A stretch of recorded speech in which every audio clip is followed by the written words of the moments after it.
Whiskey Jason here, whiskey from the viewpoint of an American over here in Germany, often trying rare and exotic whiskeys. Not sure how rare and exotic this is in the States, but over here it's not even existent. This is one of the bottles that I received from a collection that a U.S. soldier had to leave in Germany because they were open bottles. And so I bought it from him, his little tiny 20 bottles, 18 bottles of bourbon. Good stuff that I never would have gotten my hands on otherwise at this point of time, and I'm so thankful for that. Thank you, Fred. All right, we have Blue Note Juke Joint Whiskey. This is selected by Specs. It's a single barrel, unfiltered, crafted in Memphis. We'll talk about that in a second. Proof 121, so it's 60.5 ABV. This is barrel number 174012. Wow, straight bourbon whiskey. Now, this in America goes for around $55. So, now there's a little bit of a story here, and I'd like to just briefly try to help us to understand what's going on in here. This is bottled by BR Distilling Company, LLC in Memphis, Tennessee. But this was made in Kentucky. On the back of the bottle, very small, it says, aged in American white oak for at least 3 years. So, made in Kentucky, a minimum 3 years. We know the mash bill, so that helps. I'm doing a little bit detective work with this. We have 70% corn, we have 21% rye, and we have 9% malted barley. Now, according to my research, I might be wrong, but I'm 90% certain this is Bardstown Bourbon Company. So what I think what happened is, everywhere it says an undisclosed distiller, but I think it's Bardstown Bourbon Company. So about 4 years ago, his name is McCully Williams. He is the owner here of Blue Note or BR Distilling Company in Memphis.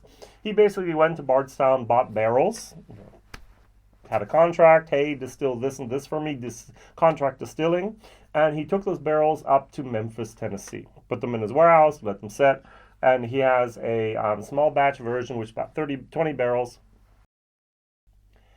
that is diluted down to 93 proof, 46.5%, goes for about $30, so that's not bad. We have this, the uncut version here, the unfiltered, and this is usually single barrel cask strength. Can range anywhere from, I don't know, let's say 58 to maybe 61. And they have a rye, which is sourced from Indiana, MGP, Ross, and Squibb.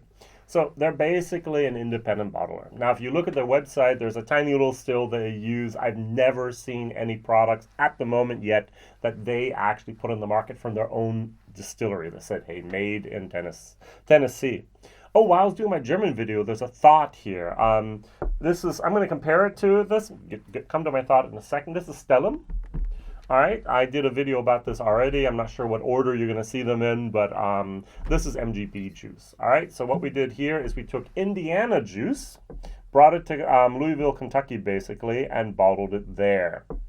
This is Kentucky juice and brought it down further south to Tennessee. All right, and so it says straight bourbon whiskey on the label. Now, what I'm looking for, and I'm sure I could research this myself, but I'm asking you, I know there's Tennessee whiskey. I know George Dickel has Tennessee bourbon. Tennessee straight bourbon?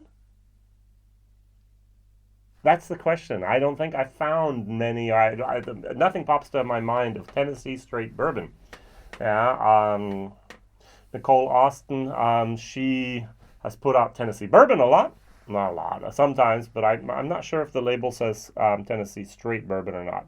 All right, so what we have is 60.5. Here we have 59.09. Here we have Indiana Juice, MGP. Here we probably have Bardstown Bourbon Company. As I said, I'm 90% sure, but no confirmation whatsoever. That's just the only place I found in Kentucky at the moment that has that mash bill, 70% corn, 21% rye, 9% malted barley. Contract distilling is a great way to make money quickly. All right, so imagine you want to open up a new distillery. Let's say you're Wilderness Trail, you open a new distillery, you have a little pot still, you're making 3-5 barrels a day, and then you're putting them away, and you have to wait for 4 years for them to become Kentucky straight bourbon. Take 4 years, no cash flow. Now imagine you're smart enough like the guys from Wilderness Trail and say, hey, let's put in the column still. It's not the biggest one in the world, but half of the stuff we make we're going to sell and have cash flow immediately, and the other half we're going to put away, and then we can finance everything with that. You have immediate cash flow. That's the secret of Bardstown Bourbon Company. They built, they make, they sell, they get the cash. They don't have to wait the 4 years to get the cash. Green River used to be OZ Tyler, finally figured out, hey, let's do contract distilling. We have Tennessee Distilling Company down there. Let's do contract distilling. In Ireland, we have Great Northern Distillery. Let's do contract distilling. It's not a bad model. It's a good model. I like it. I'm happy that we have that. It allows a lot of different variations of different labels to start up even, and maybe even then create their own distillery, their own label, their own production site, and so on and so on. I would just like to have more transparency. I would like for it to have not just made in Kentucky, but actually made at Bardstown Bourbon Company. Because I think, and this is going to be my my segue here, I think Bardstown Bourbon Company is making some awesome stuff. We used to say Ross and Squibb, MGP, can't go wrong. It's always good. It's never bad. At least I haven't had a bad one really yet. But Bardstown actually has done even a better job in many, many cases, in my personal opinion, according to these two bottles here. All right, for example, the nose, I have an interesting nuttiness. We have roasted chestnuts sometimes over here in Germany, especially in the wintertime, and this has a roasted chestnut moment. It has baking spices. It has a little bit of caramel. It has a nice wood spice going on in here. This is a very, very, very nice nose. The Stellum, MGP juice, Ross and Squibb, is different. There's more of a spiciness and a tiny little bit more of a, I'm going to use the word fruitiness, but it's more of the orange zest moment going on in here. Which one do I prefer? Now on the outset, I would tend to like the MGP juice on the nose a little bit better. This is a little bit, I'm not a great fan of roasted chestnuts. That's my problem. I don't know if you've had roasted acorns, roasted chestnuts, such and such. That nuttiness is there that I really wasn't expecting, but it's good. It's not bad, but it's not I go, wow. All right. So now I'm going to try this again, go over here, and then I have a special little tidbit here I'd like to add. Cheers.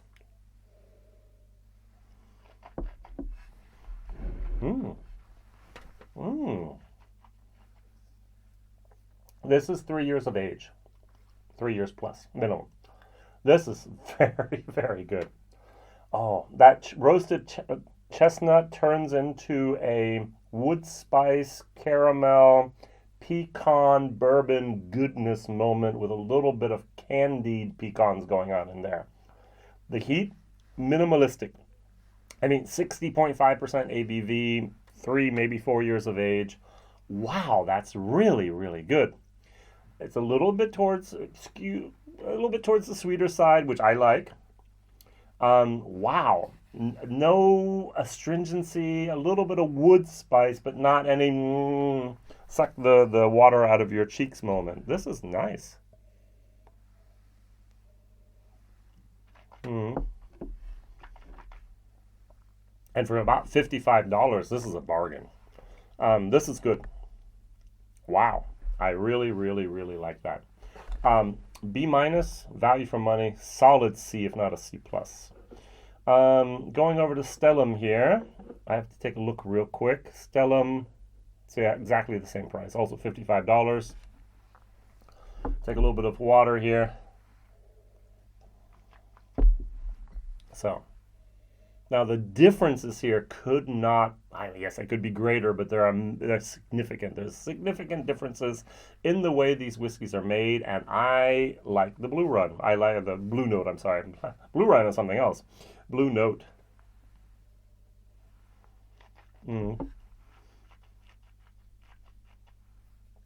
There's much more astringency, much more wood here. It has a little bit more of the I mentioned that orange zest, a little bit of like almost like a creme brulee. You take brown sugar and you put the flame on there, where a little bit of orange zest is in there. That orange zest had a little bit of that flame to it as well. Um, Good whiskey. This is better whiskey. Now, in my German video, I started talking about. I'm going to ask you the question as well. Cask strength bourbon, around 60 some percent ABV, 120 proof. What bottles? Maybe around the 50. I'm going to go all the way up to the $80 mark. Could you recommend? Now, over here in Germany, we get from Booker's once a year a product. Whoops, wrong one. What? Is this right? So, I have too many Bookers here. The 2023. We get one bottle a year. This is the 2023 02E, E for export. This is the apprentice batch. So we have here 7 years, 1 month, 2 days. We have 60.75% ABV.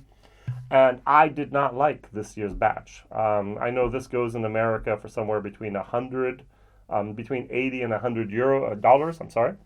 And to be very, very honest, I think, now this is what I'm proposing here. I think Bardstown, I don't care who bottles it, cask strength, single barrels, around 4+ years, are the Booker Slayer. Oh, the Booker Slayer. Yeah, I prefer this over this every single day of the week. On the nose, there's more alcohol. There's a little bit more of the burnt wood going on in here.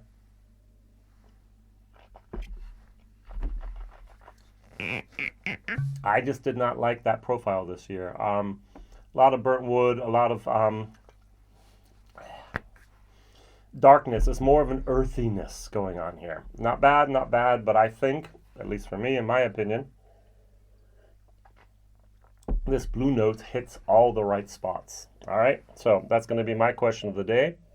Which 60, 120 proof, plus minus a little bit, straight bourbon, usually single barrels, this is a small batch, can you recommend in a price point between $50 and $80? Stellum is interesting, not bad. Blue Note is better. I don't know if you can even find the Bookers here at the moment for that price. I'm going to give I'm going to give my answer in a second. I'm sure many of you are screaming at your screen at the moment and going, Jason, the answer is very simple. Everyone knows it. What is the best 60+ bourbon in the category between $50 and $80? It's Elijah Craig Barrel Proof. And that's true. It's ECBP. That is the bottle while that is the best product still out there. So this would beat this. I have the new, for us, Europe is always a little bit behind. We have the A123, just hit the markets here in January 2024, a whole year later. We need the 700 milliliters bottles instead of the 750. That's always our problem. It takes longer to get them over here. And so I'm not sure if the Blue Note would beat the ECBP there, but I just, is there what else could you recommend that could match or be in that same category as Elijah Craig Barrel Proof? Thank you for watching. Thank you for subscribing. Thank you for telling others here. I'm very, very happy that I get to have some interesting bottles at the moment, Stellum and Blue Note. And of course, Booker's. This year's, for us, European version is just not where it should be. The 2021 was good. The Lumberyard 2022 was excellent. The 2019 was great. The 2020 was a disappointment. So let's see here. Every 3 years, we have a disappointment at the moment. That's the way things are. Thank you for watching, liking, subscribing, telling others. I've said that already. But again, bye-bye.